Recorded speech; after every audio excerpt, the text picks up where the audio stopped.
Nginibingelele futhi uSbu kwaZulu Lwana mbona phambi kwenu. Ngithi angimzise nanti elinye inoni lengoma zami esihloko sithi Lwana nkosi ulunezitha zami. Kule ngoma ke lena ethi Lwana nkosi ngiqondelana ukuthi nginikhumbuze ukuthi ezinye zezinto bafowethu nani bodadewethu akuzona ezithu. Kumele sidedele ukuthi esilwele kuzona uNkulunkulu. Awelalele nje kancane uthokozele isadlala.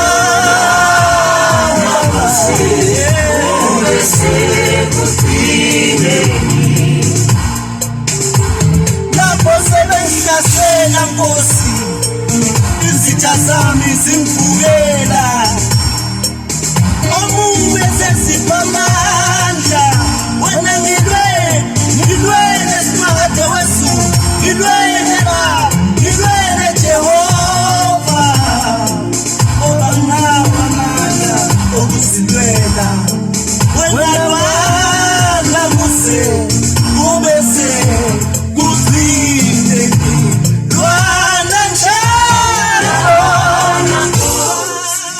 Themba ukuthi uyizwileke le ngoma ngempela uzolike ke khona lana usho ukuthi uyizwe njani mawuthandile ke bese ke uyayisitsha uyayidownloada ube nawo nawe yakho ngiyatholakala futhi ku 0715885836 ungangena nje lapho ungene ku WhatsApp uzomthola uSbu ngiyabonga kakhulu.